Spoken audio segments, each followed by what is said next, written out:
If you're switching your baby's formula and you are dreading the week of fussiness and gas, I've been there. I get it. I'm going to talk about what actually made it easier for me when we were switching my son to different formulas. One of the biggest things that helped us was not going cold turkey. Just like anything, even for adults, when you're eating new food or introducing something, just cannot do it like all in. You need to do it a little bit. So we would mix a little bit of old formula with a little bit of new formula, really for a few days before we went all in.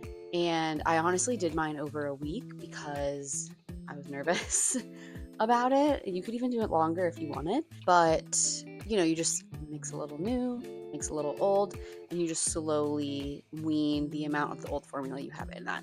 That was the solution that I found that was like best for us, and also made me feel the most comfortable about putting something new into their bottles, was doing something that was like slowly and gradual over time. Their systems, like their GI system, is just so little and needs a lot of time to adjust, and that's why I took the longer route of doing the mixing when trying to find the happy baby that I was looking for and that I expected when I first had my son. So I wanted to get to that place again, and doing it over a longer period of time is what made me feel more comfortable about like making changes on his like little belly. Something I spent a lot of time worrying about was what is actually normal during a formula switch. Things that are normal are like some fussiness, maybe a change in their poop, whether it's like color or texture for a few days,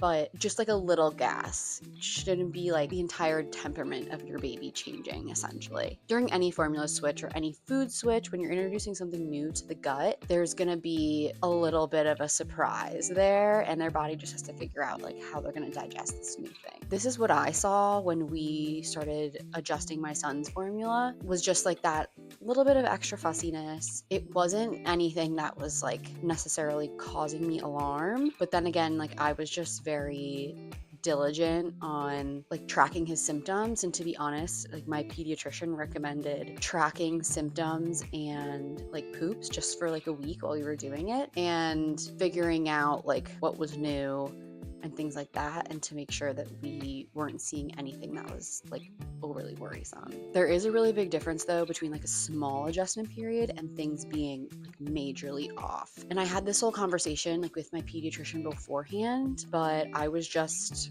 really nervous. So if you're seeing things like blood in the stool, vomiting, a lot of like extra poops, obviously babies poop a lot, but you know your baby the best, and you know what their pooping routine is like, and how frequently they poop, when they poop, the things that make them poop. Like, you know all of that about your baby, so there really shouldn't be like this dramatic change in your baby's like digestive routine. If you're going through this process and a few days goes by and your baby seems super uncomfortable, cannot sleep, you're just like, who is this baby type thing, that's when you call your pediatrician, not Google.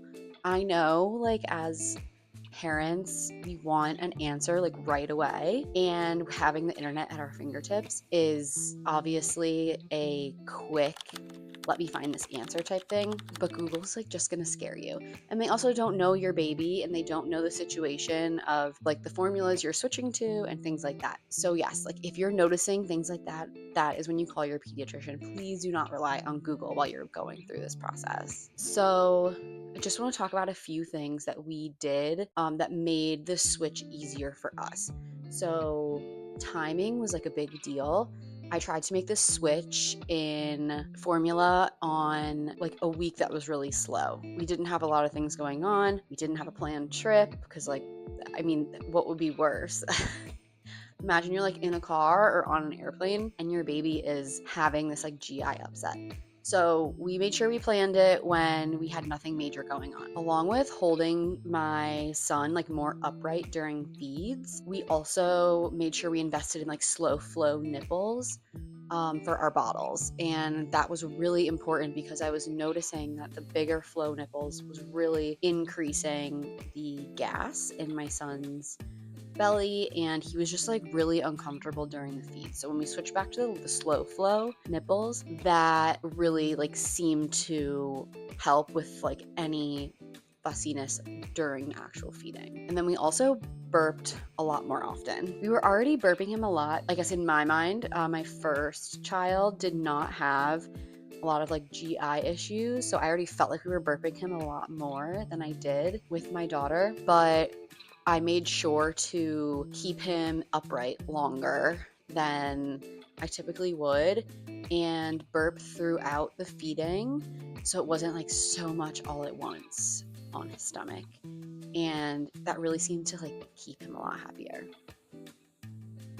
Okay, so formula that we ended up switching to, there's a lot of great formulas out there, but personally we ended up switching to Little Spoon. I didn't even realize they had a formula, but of course I was up at 2 a.m. doing a feeding just like on the internet, and I was just really nervous about like what we were going to switch to. And I just love that it was like organic, grass-fed milk and heavy metal tested. That was really important to me at the time. I guess that's like the standard that I use in the food for the rest of our family when it comes to like whole foods.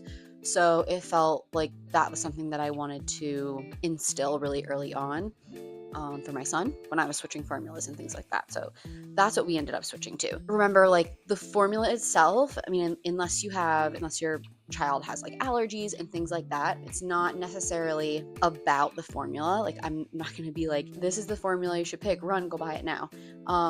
This is really about like the process and what switching formulas looks like and how to like intertwine those things together. I just wanted to mention what we ended up switching to because I figured I would get some of those questions. So if you're in the middle of this type of switch, or if you're getting ready to start this switch and you're feeling nervous about it, I totally get it. It can be so hard when your baby is so little, they can't talk to you. They can only tell you how they're feeling through their cries.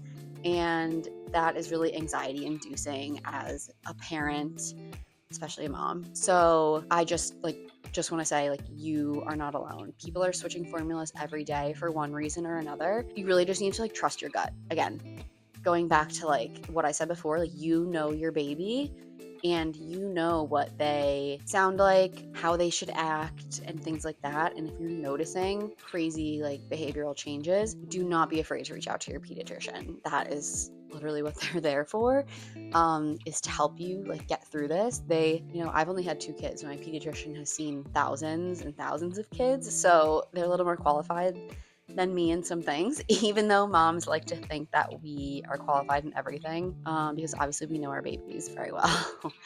I just wanted to kind of ease your worries. To be honest, these things usually go smoother than normal. Most people like to obviously like talk about it if something bad happened, but if it was great and nothing bad happened and the switch was really easy, you just don't really hear about it that much. It doesn't mean that it doesn't happen that way. So yeah, those are just the tips that made me feel confident before and during in the formula switch for my baby.